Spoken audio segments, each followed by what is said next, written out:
I'm Denise Seif, and you're watching For Art's Sake.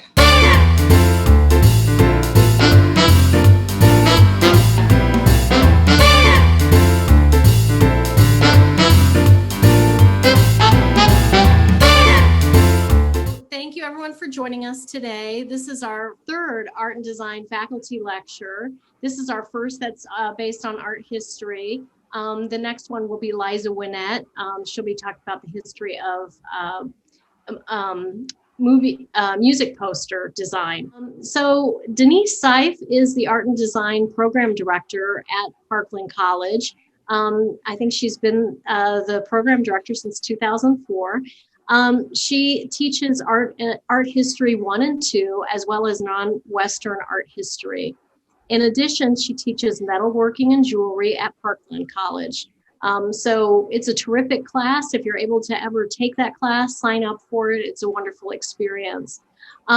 So she is an artist and makes wearable art as well as, wearable art is jewelry. And she is an accomplished enamelist as well. So I hope that with some of our encouragement, she is planning on showing some of her artwork in this presentation. Anyway, without further ado, Denise, I will hand the screen over to you. Great, thank you, Lisa. I do want to thank you for all your hard work in putting all of this together. It's a lot of coordinating effort, and it's been great. I've enjoyed the previous talk I've listened to, so it's an honor to be a part of the group. Great. So anyways, let me see if I can share my screen and get that going and get us started, and you get a sneak preview of the end there. So one of the things as Lisa mentioned is that I teach art history classes. And so I teach survey art history classes. Look at that, you get a real sneak preview. And so with the art history, I am constantly trying to fit a whole bunch of stuff in. And that was true with organizing this talk as well. So it is just a brief kind of look at enameling and the work that has been produced in the past, but also a look at some of the contemporary artists that are using still the same techniques. And so we'll just go through that. And as Lisa said, if you do have questions, go ahead and ask those. And I'm planning on giving you some time at the end that I can actually address some of those questions. So for those of you that may not have a background in enameling and metalwork, I wanted to just give you a little tiny taste of what's involved with it. So enameling is actually a part of the metalsmithing kind of plethora of stuff that you can do. And it is powdered glass that is fused onto a metal surface. So there you can actually see, this is, I always joke with my students, this is one of the few ways that you get to play with color when you're a metalsmith. So those of you that love color, enameling is the way to go. But you have to know all of your techniques in doing basic metalwork in order to be able to still work with the enameling. So this is just to show you that a traditional way of putting on the enamel is to sift it onto a copper, silver, or gold base. And then you have to fuse it by actually putting it into a kiln, or there's torch-fired enamels that are actually done as well. So it's like the best of all worlds: color, glass, fire, heat, it's great. And there is a lot of variety within that. So in these two slides, you actually see on the upper left-hand one, transparent enamels. And so that means that you can actually see through the color to what's underneath. And these are test tiles, basically, that are made so that you can see what that color of enamel looks like on top of just straight copper, on top of like a clear flex, on top of a white enamel, and then also on top of like a silver or gold foil. So there's a lot of possibilities that you can do with the transparent enamels. And then in the lower right side are opaque enamels. So this is your palette, basically. You can play with all of these different things. And there's a lot involved with that, like any technique. I will throw out a couple of technical terms as we're talking about things. Champ-levé is one of those techniques that basically is a combining of inlay and enameling. So it's basically a French term that means that you've got punched or etched or surfaces that are made in the metal that then receives the enamel. And so that's what the image on the upper left is. And then plique-au-jour is a great term, also French, and that is basically where openings are made in the metal and then enamel is put in and fused. So it kind of looks like stained glass. Most people are kind of know cloisonné, where you actually have the small cells of walls that are made of metal that then the enamel powder goes into. So those are some of the basic kind of fancy terms for enameling. We're going to jump in and take a look at some of the older work to introduce our way to the more contemporary work. So enameling's been around from the Mycenaean period that was done in Greece. The two examples that you have here are actually from the late Roman. The vase on the left is actually a French piece, and it shows the champ-levé technique. And you can see, the variety of color that's actually a part of this, and the intricacy of the patterns. The other thing that I think is nice, and I tried to be good about this, I wasn't able to do it with all of the slides, but to give you a sense of scale. I always talk to my students in art history that slides lag because you never really have a good sense of the scale of the piece, the weight of the piece. You only get to see one side of it often. And so these pieces tend to be fairly small. So that's only, a little over 4 inches with that. And then the piece on the right is a brooch. This comes from kind of the early Celtic traditions. Copper, again, done in the champ-levé technique, so that there's the copper has actually been removed, and then the enamel goes in and fills in those areas. And as you look at this is an example of kind of the fanciful creatures that were actually made during this time, associated with kind of the Celtic traditions and some of the warlord traditions kind of in that time frame. So these are some nice examples of that. And then probably, I think Lisa had actually posted a thing about Sutton Hoo, and right now there's that movie that's out about the dig, which is actually talking about this famous site that was actually found. And it is an example of the kind of ship burials where they would place a warlord with all of his objects that he would have to provide him for the afterlife, basically. And so these were items that were found in one of these ship burials, famous Sutton Hoo. This is a purse cover. So the purse itself is no longer with us.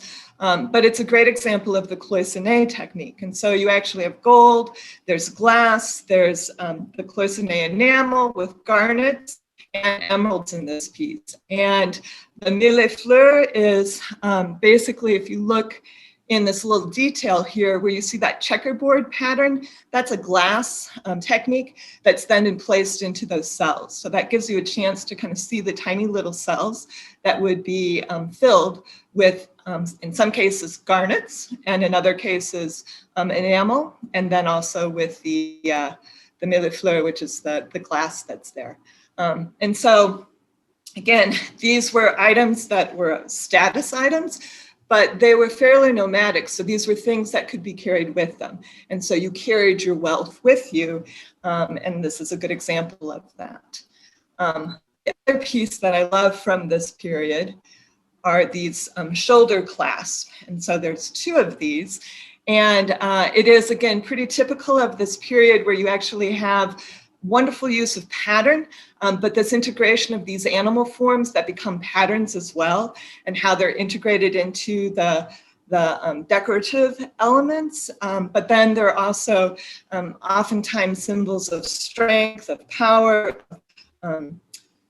kind of eternity in some ways as well. And I think it is also a really good example of the inventiveness of these people. We're talking about, 560, 570 CE. And so oftentimes we kind of miss how very smart these people were, and how very talented and skillful and technically skillful they were. I mean, this is just amazing when you look at the details that are here. And I don't know how well you can see it, but there's actually 2 bores that overlap one another in this particular piece. So, but you can see, like the snakes that are here that are intertwined with one another. So that's another early example. This is a little bit later. This is actually a piece from the Byzantine period, and this is another time when enameling kind of was in its heyday. In researching, I found this piece and just loved it for what it was. It's actually a temple pendant, and it would have been worn up on the temple of your forehead, so like a hairpiece. And it's a little pocket that they would put cloth that would have herbs and perfumes in it so that you could smell good. And so the pick that's there would be to actually put the cloth into that little pocket and pull it back out again when you needed to change that out. So again, this is something that's to be worn, but also very practical and very functional.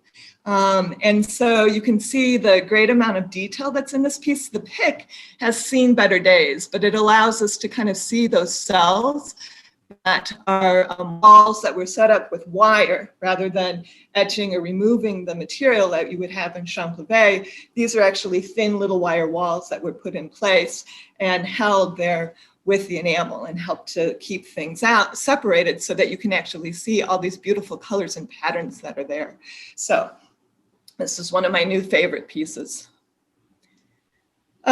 Most of us think of, if you think of enameling, the very amazing reliquaries that were made during the medieval times.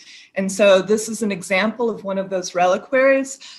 This is, again, using the Champlevé technique, so where the metal surface has been stamped or etched and removed, and then the enamel goes into that metal and is fired onto that surface. And so here, pretty typical of this period and for what this piece is, this is religious in nature. So you can actually see the crucifixion there, Christ as judge up above, and all the saints that are there as well. And just the amount of labor that's actually involved with these pieces. They were sacred objects. They were actually used to hold basically the relics of a saint or objects that had significance and importance. So there was a lot of kind of value placed on the objects. And so there was a lot of attention and detail and value that was placed on the pieces that would house these objects, kind of placing reverence on them. I'm also just the scale of this. So we're looking at, 10 inches by 11 inches. And in metalsmithing terms, that's a good size piece, especially with all the details that you see with this. It's also a nice reflection of kind of the architecture that was happening at the time. And again, often the kind of influence that what was happening in the world of painting shows up in a lot of these pieces as well. So the handling of the figures, the outlining of the forms, subject matters, all of those things kind of reflect what was happening in the world of fine arts as well. There's a detail. I think this one's really nice to show you, kind of typical of the Byzantine period where there is embellishment everywhere. And just the kind of amount of attention and detail that's actually been placed into this. I think it's really nice where you can actually see how that pattern is used in the background, but when you have that enamel that fills into that space, how that makes that cross jump forward and really kind of sing as it's intended to do. So it's a great piece. This is another example, since we're kind of on the religious side of things. It's another medieval work, but instead of a large casa that you had before, this is actually a small pendant. It's a triptych pendant, so very much like the triptych paintings that were being painted at this time, but this was a small piece that would be worn to be carried with you. And I think that personally was one of the things that brought me into the world of metalsmithing, was I liked that very intimate and personal kind of connection that you have with the object, with the maker. And so, you know, objects of devotion, very important at this time, but individual devotion was also very important. So even today, many people wear, you know, crosses or Star of David or those kinds of things as a reflection of their faith and their beliefs. And so this is just a little bit more elaborate kind of version of that, where you actually get to see a saint. Saint Barbara here is actually being martyred. So she's getting her head cut off in the center there. But if you look at the background, you can actually see the enamel. This is a bastille enamel. And so not to get too technical, but bastille is the French word for low relief enameling that has like texture and engraving underneath of it. And so the transparent enamels that go on top, then depending on how deep the engraving is, will determine how dark the color is of that transparent enamel. So that really shows up the best on the two wings, where you actually have the two saints here on the sides. And that really, they're great examples of that Bastille technique, where you actually get to see that happening. This is also a good piece to talk about the fact that these artists, you know, had lots of skills, and probably this was a collective group that actually worked on this piece, may not have been an individual. We don't know, because we don't have, you know, artist signing work the way that we do today. But you'll actually see there's enameling that's there. You'll see that there's cast elements that are put in place, and then it's all assembled with these tiny little hinges. So again, the scale of this is, you know, 2 inches. It's a pendant that actually would be worn. So something that would be carried with you. Okay. Another technique that became really popular during the Renaissance period is Limoges. And Limoges is, again, a French name of a city, actually, that became well known for this kind of painting on the enamel. And this is from a pair of candlesticks, just the detail of that bottom section. And as I mentioned before, the enameling artists were very influenced by what was happening in the world of painting. And so during the Renaissance, there was this period of rebirth and looking at other influences for subject matter. And so you may notice, I don't know if you know your mythology and stuff, but down here you actually have the labors of Hercules. And so you can see some of his different labors being depicted there. There's like a little circle of infants that's around that upper section. That's kind of the catch plate for the wax that would be dripping off of the candle. But again, you can see the fine, fine detail that's involved with this. And one thing that until you make pieces in enamel, you don't quite get it. But you're not just putting on paint. I mean, just like when Joan talks about, you know, you have glazes of paint and you have to put the glaze on and then you have to wait for it to dry. Here, you put on the enamel, you have to fire it and heat it up in a kiln and then pull it out. And then you put on another layer and you fire it again and pull it out. And this is a continuous process to actually get all of that on. So you get to play with fire in a kiln, but there is a bit more than, you know, just applying it and you're done. So a little bit different process than like enamel paint that in one of those little tester kits, right?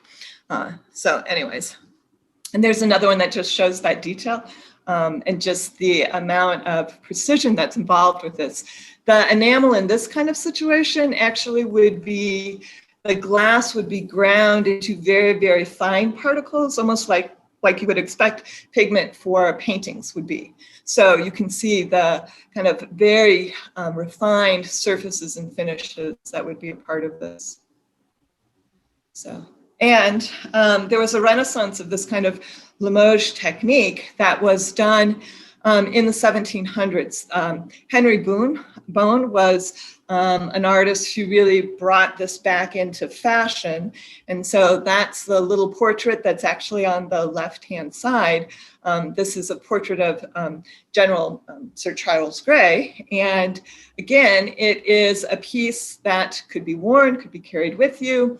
And you can see just an amazing amount of detail in depicting this guy's face. They talk about the fact that it was hard for the application of enamel like this to give you kind of all of the subtleties that you might get with paint, but it was perceived as being something that was really wonderful because of the permanence of it, and that you can actually capture that image and that figure. So it was very popular at this time to have these small little portraits that were made.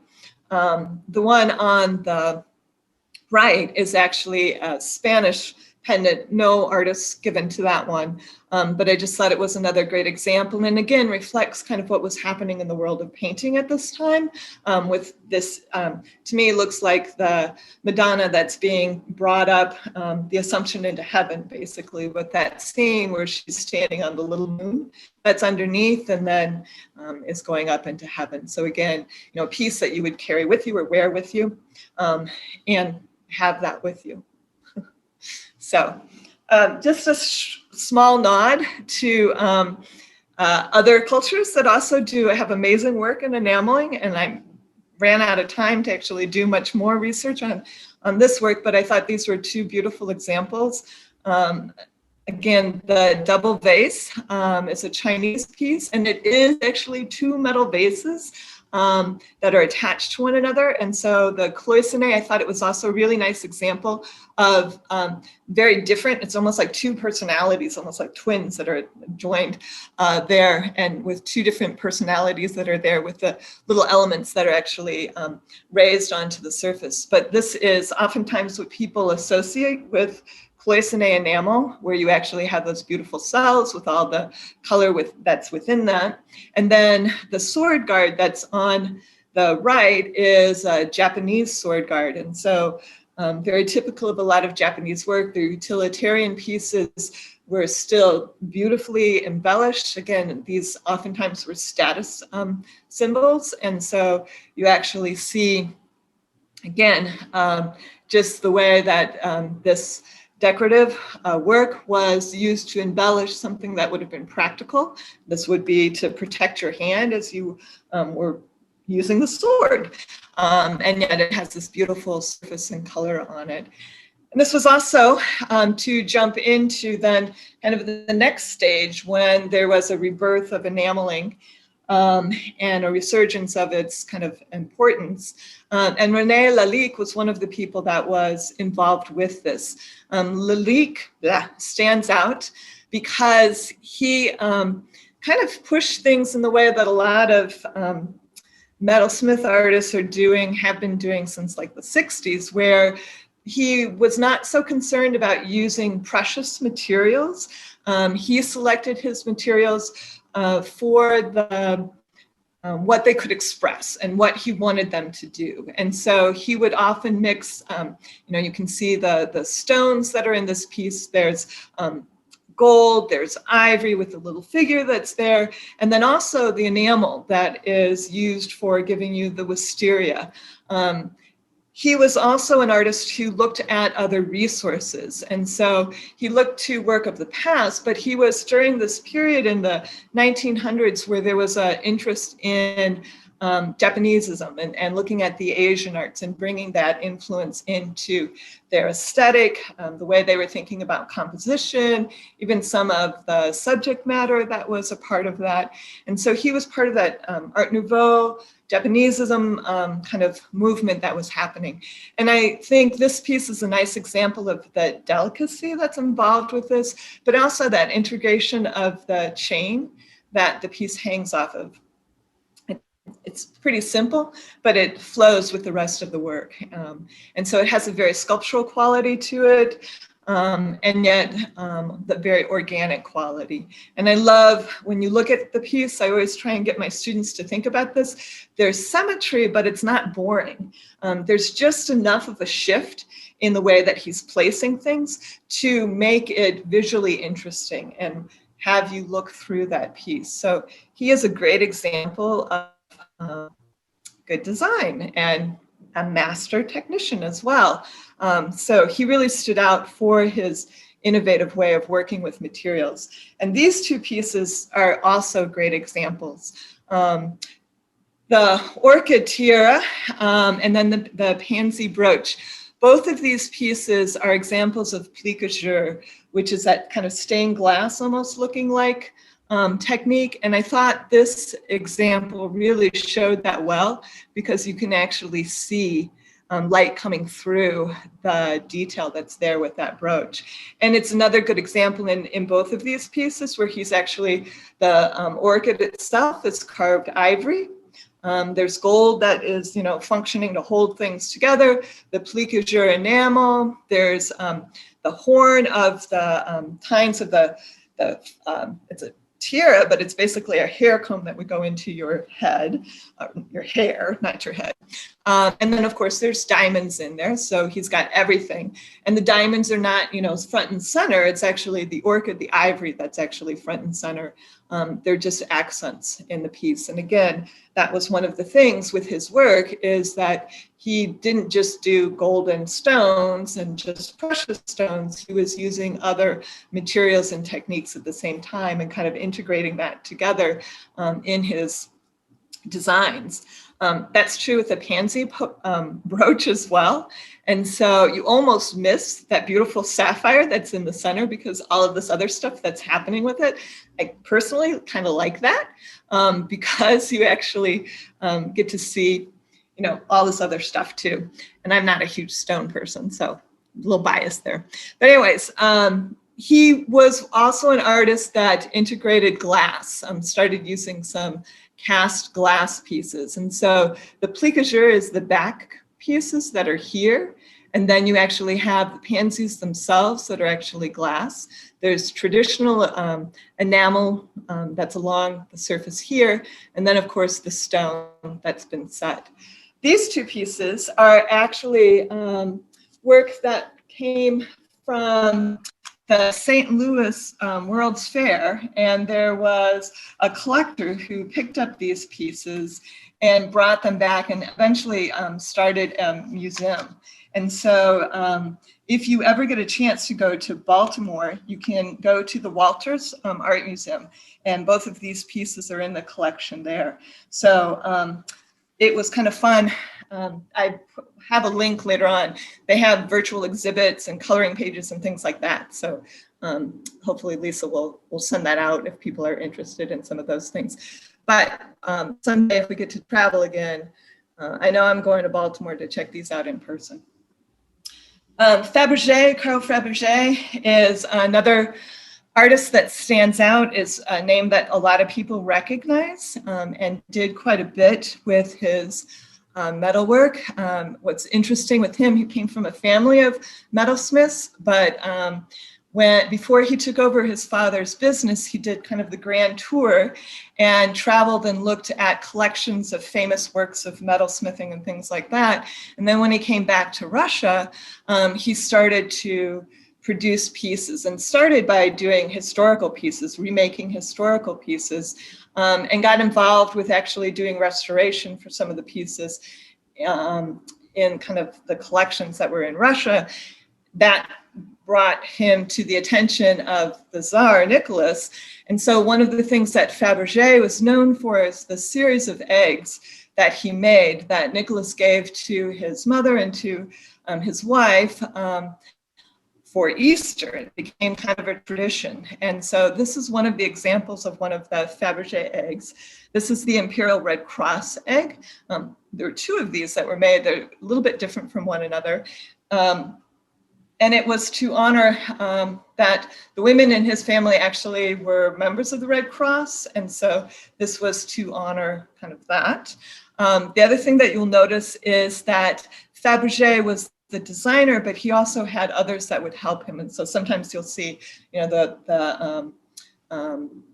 the workshop of Faberge. And so it was, again, a collective, but he was very, very much involved and was known for his very rich enamels that he worked with. He actually came up with new colors. And I don't know if you can see it very well, but you can see that underneath there's this pattern that's there. And that's because those pieces were actually engraved or machined to get these very elaborate patterns and surfaces. And then they would put that transparent enamel over top of it, and several layers of that transparent enamel, and that helps to give that richness and that depth that you see there. So once you take the egg out, and of course this is one of the things that stands out with the Faberge pieces, is that those eggs had treats inside them. And so this one actually opened up like a little triptych. And here you see Christ and then two saints on the sides. I wanted to show you the other, that is actually from the Cleveland Museum. There are two women that became big collectors of Faberge pieces in the States. So the Cleveland Museum has quite a few pieces. And then also the Virginia Museum of Fine Art has a number of pieces as well. So this was another Imperial Red Cross Easter egg that was presented. And you'll recognize some of the names that were a part of this as well. And what's really kind of nice with this one is it opens up, and inside there is this accordion section that pulls out, and you have all of these little portraits that were painted. And these are the women basically of the royal family, and they're little portraits of them in their Red Cross outfits, basically. The other thing that you made, this shows you the enamel and the transparent enamel. You can actually see how cloisonné was actually used for the patterns and the script that's there. These pieces are not Limoges. Those are actually painted watercolor on ivory. And so they would paint on the ivory because that was a bit more permanent than paper for objects like this. And the fine surface of the ivory could receive. So that's what you see there. A Faberge egg. This is another one from the Virginia Museum of Fine Art. And as you look at this piece, again, the outside doesn't have much enameling with it, but when you opened it up, this was to commemorate basically Peter the Great, who was one of the famous czars of Russia. And so when you opened up this egg, the little statue of Peter the Great, that's a famous statue in Russia, would pop up, and you would have this egg that would open up, and the top part becomes this like sun with this beautiful turning that was actually done on the back with then that transparent enamel over top of it. So kind of giving you the setting with this beautiful surface that's there. So yeah, it's pretty involved. There's actually a little video that they have in the museum, so you can actually see as it opens up and the mechanism, because this thing actually rises up as you open up the egg. So it's very impressive. So, and the fact that it still works is also pretty cool. The other thing that I should mention is that these women were collectors of these eggs, and part of the reason why they have them is that when Nicholas and such got thrown out of power, they took all their objects, and Stalin, that very first egg, actually sold it off later for money. And so that's how many of these things came into the art market. So the Museum of Fine Art in Virginia, the Virginia Museum of Fine Art, actually, of the 50 eggs that were produced by Faberge for the royal family, they have 5 of them there. So another place, if you're interested in visiting to look for enamel work, that's a great stop on your trip. Okay, talking a lot. Tiffany is another organist group, artist, Tiffany and Company, Loose Comfort. Tiffany was involved in this resurgence of decorative arts as well. And so this is A lot of people know Tiffany for the glass work, the stained glass lamps and things like that. They made pieces that were a little bit more affordable for common people. And so this is an example of basically like a powder box that you would have on your dressing table. And so the bottom part is actually glass, but then the lid is copper within this beautiful enamel that's been placed on top of it. And I thought this was a nice example of kind of the more fluid quality that can be done with the enameling, and almost like the marbling technique. That's a part of it as well, and how well that integrates with the type of glass that Tiffany was really kind of known for. So this is another piece that's also Tiffany and Company. And again, they're really good example of companies that did not just functional pieces and objects, but also jewelry, and have a reputation for both of those areas. And so in their jewelry line, they actually did a number of works that were revivals of different historical moments and things like that. And so this is part of that Egyptian kind of revival play around the time of, Tutankhamun, when that tomb was found, and there was this new kind of interest in all of the Egyptian stuff. And so these were a way of bringing that kind of pattern and technique and materials into that kind of genre for jewelry. But another good thing with this is that glass rather than lapis and rubies and emeralds. So it was also more affordable than to be setting all of these stones. And that's one of the reasons why enamel became very popular, even back in the day, because it was glass rather than, these rare stones. So this was just a fun piece to move us into more contemporary. And to get us a little playful. So this is Dog, and it is from kind of a whole series of pieces that they have at the Cleveland Art Museum that is out of Vienna. And this was a project that was done often to help students learn how to work with form and shape. And I always think of Chris with the three-dimensional projects that he has his students do and thinking about planar forms. And so this is kind of the metal version of it. And they did that in metal, but then they also went the next step with a number of these pieces where they actually enameled onto the surface. And again, it's great for showing you again how you can actually take a flat sheet of metal and turn it into this three-dimensional object and still have, all that color that's fun with this and kind of a playfulness that's a part of it as well. So that is just for fun. But it also transitions us into some of the more contemporary artists. And I will tell you, with these contemporary artists, one of the best resources that I have found is the Enamel Arts Foundation. They have a website that has a number of pieces from their collection and information about all of these different artists. So it's a great resource, and I'm only showing you a very, very, very small amount of work here. I know that it may not seem like that when I'm talking so much, but it is just a small little piece. And some of them are kind of my preferences, so you're only getting a little bit of a kind of a tainted view because of what I like. So this is the work of John Paul Miller. He's out of Cleveland, Ohio, and these are just phenomenal pieces, amazing pieces. Gold with transparent enamels, a lot of granulation on these surfaces. So the snail necklace and then the moth pendant as well. Just amazing work. And I realized that I should kind of speed along, so I'm going to move a little bit more quickly.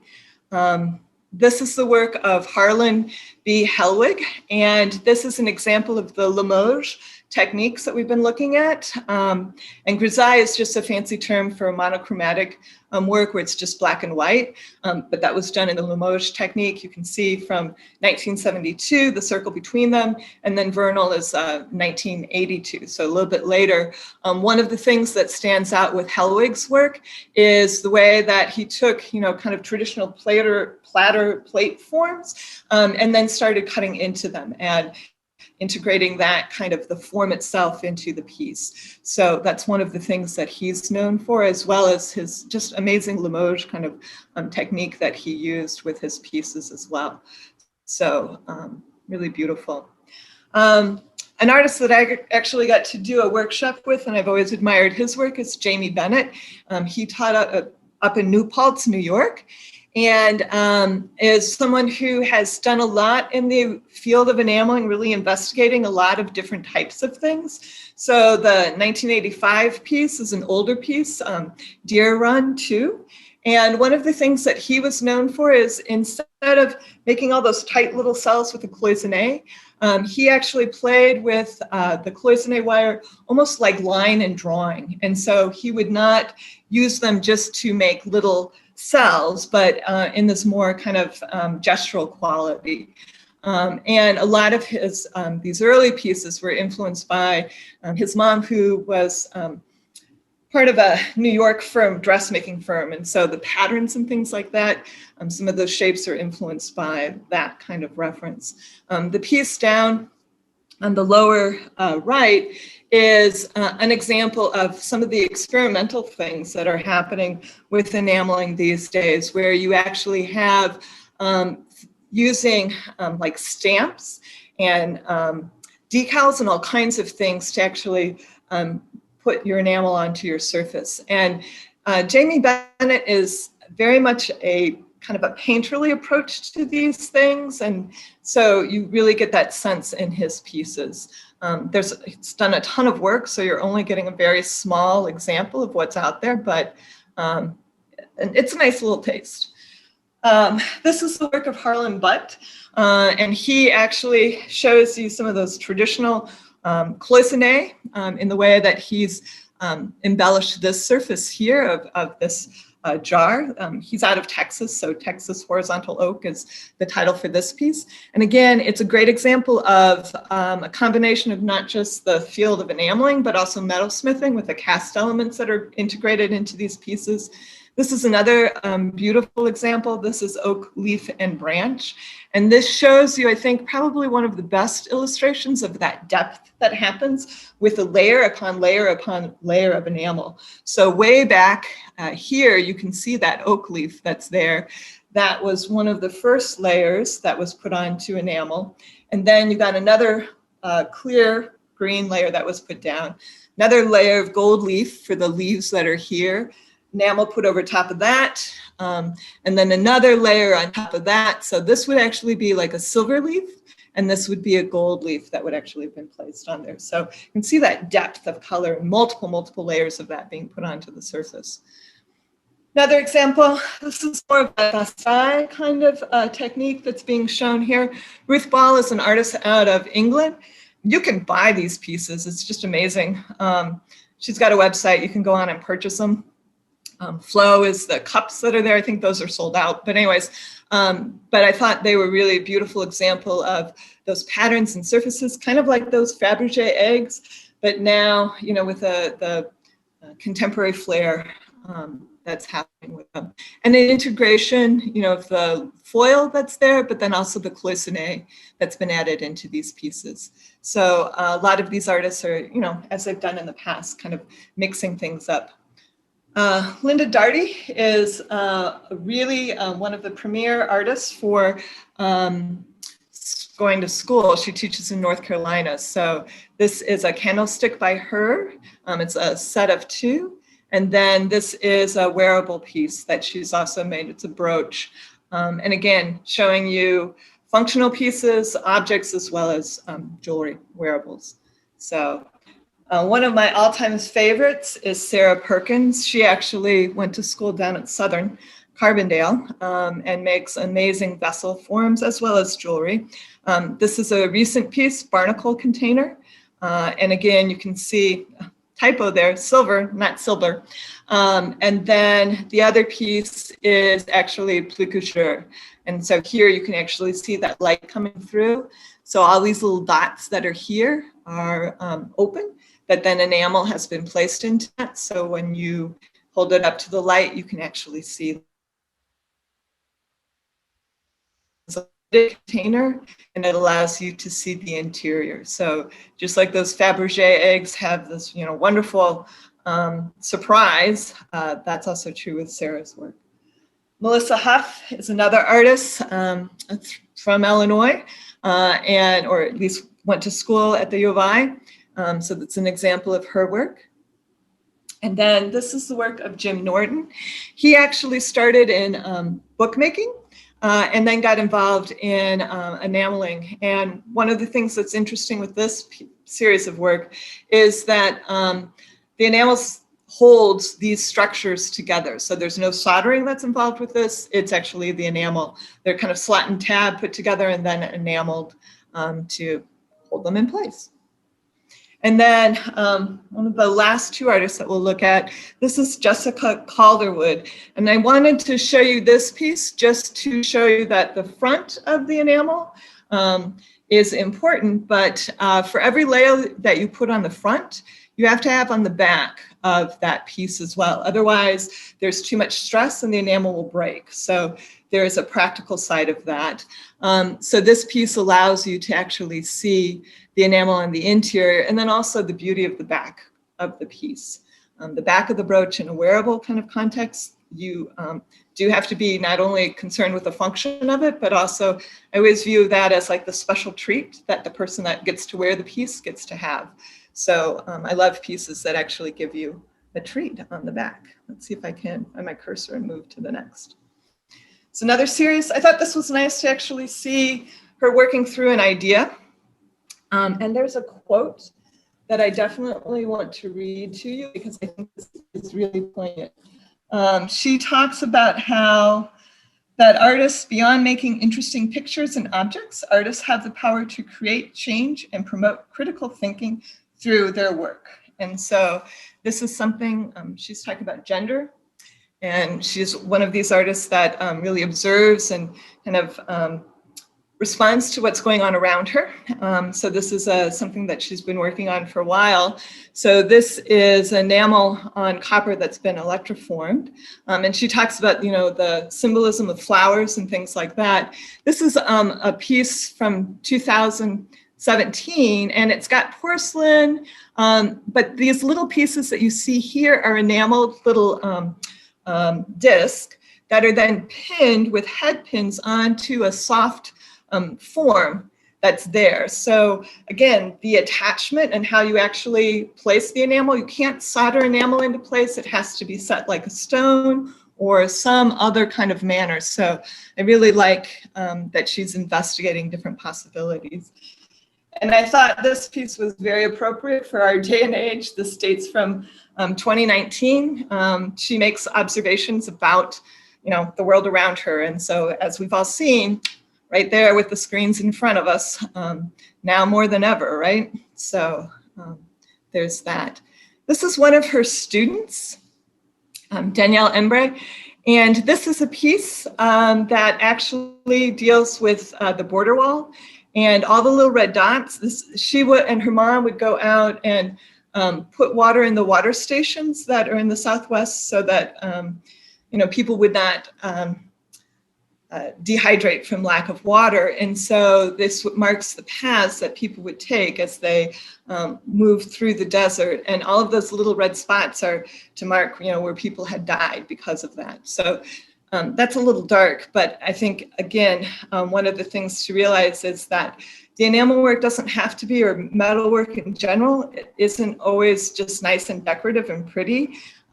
There is just as much content behind these pieces often as you would find in any other contemporary art world. So a little brighter note, this piece is dealing with the Southwest with white sands. And so it's a photograph of white sands, and then the brooch actually sits on that. But then when you want to wear it, you take it off and you wear it. And she talks about how her experience in white sands, you know, seeing that setting with the sand and these plants that are growing in that environment, and resilience. And she made this piece so that you would wear the brooch and it would be a reminder of resilience. So, yeah. So that's basically, again, this idea that you have where you get to take that idea with you. When you need that moment, you need that kind of little extra power and strength, it can be worn in a brooch and carried with you. So I thought that was appropriate, not only for the day, but also just with everything that we're all dealing with. So And there's my work, because I do make stuff too. So just some examples of some of the pieces that I've created as well, and my experimentation with the world of enameling also. And then finally, just some technical terms, some resources. If you find that you're interested, some great books that are there. William Harper, I didn't show you any of his work, but he's an amazing artist too. There's a lot of stuff that's out there. And then a little promotion of Linda Dardy's book. I think it's a great book. And then some of the sites that I used with the Walters Museum, the Cleveland Art Museum, the Lalique, the Virginia Museum of Fine Arts, the Metropolitan, and then the Enamel Arts Foundation. They are really excellent. And of course, if you find that you're interested in enameling, some ways that you can actually learn how to do this, Parkland, of course, with our metals class. You don't get to do it in metals 1, you have to take 185 and then you get to do it in 186. So those are the 2 classes we teach. Or there's Penland School of Craft in North Carolina and Airmont School of Arts and Crafts in Tennessee. So those are 2 great sources. And Parkland too. So that's it. I know I ran a little bit longer than I wanted to, so if we have questions, I will stop talking. Hey, Denise. Thank you. That was really fascinating. There's some stuff I've never seen before or even thought that you could do with enamels. So pretty terrific. We have a few hands that were put up, and I'm not sure if that was intentional or by accident, but I just ask people if they want to ask any questions to please put that in the Q&A section, and I'll read them to Denise. So I do have, someone had a question. Sharon asks, in the Sutton Hoe piece, did they cut the garnet to fit or did they work around it? Oftentimes they were cutting the garnet to fit, and they put gold foil underneath so that those garnets would actually show up a bit more. So beautiful. Yeah, it's amazing. There's just amazing work out there. It really is. I guess I never thought about with the Faberge eggs that they were sold off, interesting to hear that as well. I mean, good grief. Kind of selling your own history. It's kind of sad. Yeah. Right. Let's see. What is the base metal on the Limoges candlesticks? Got some technical questions for you. Those are often copper. Copper is the cheapest of the metals that actually takes the enamel well. Brass and nickel and those things don't. So a lot of that is done on copper. And oftentimes they would put, instead of doing, so remember when you saw those test strips, you actually had it would be on flux or white or whatever. So oftentimes there's a coat of white, just like you would have like a ground on a painting that you would then go in with the color. Yeah. Did a lot of enamelists start out as painters and then work their way towards enameling? Or I guess I was always under the assumption that with enameling or, metal smithing, it was usually kind of a family situation. And then there were apprentices. I mean, somewhat like painters, but a little bit different. I don't know if they, I'd be curious to know if people kind of went back and forth at all, but I don't know if you know. Yeah, I actually I don't know the answer to that, but a lot of them, like Faberge is a good example where it was a family. So he was from a family of jewelers. They were actually French, they were Huguenots, and then got forced out of France into Germany and then eventually into Russia. But they were jewelers throughout all of that. So, yeah. How interesting. So that is that tradition of family. Yeah. Let's see. Paula McCarty asks, just Paula. That's fine. I'm just using first names usually. Right. What sort of soft material is appropriate to pin the enamel objects into, and why can you not solder the enamel? I imagine it's because of the heat. Yeah. So it is about the heat, and I'm not going to get too technical because I'm really not the one that has all that temperature stuff in my head. That's other people I know that are that way.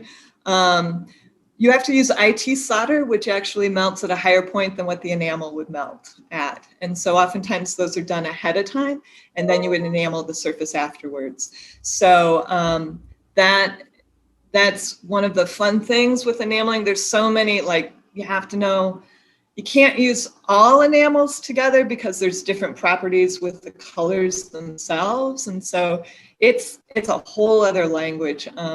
When I was in grad school, there were two divisions. You actually had metalsmithing, and you had a whole area that was just enameling, because it is that involved. So yeah.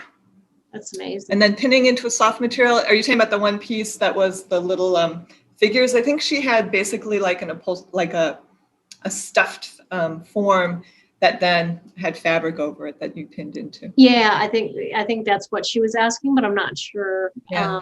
Yeah. And then Joe asks, can one enamel on glass as a base rather than a metal? Yes, but that's a whole different world. That's in the glass arts area. So that's different, but it's similar, but I don't have any, I mean, I did glass blowing, but I never did that kind of technical side of it. So I don't have more technical information. That would be something you could experiment with. You know, maybe Joe could be the next really innovative enamelist by using a different material, you know. I have a question for you. So now that we can't really use ivory anymore, you talked about especially those amazing pieces that were painted and then, you know, inset. What are people using instead of ivory, or are they using some sort of other kind of bone, or is there an alternate material that people are using? Yeah, a nut or something? There are some other materials. So some interesting things. There's a nut that actually, and I can't think of the proper name of the nut, but it's a tropical nut that you can actually use very similar to ivory. And since it's organic, it's not a problem.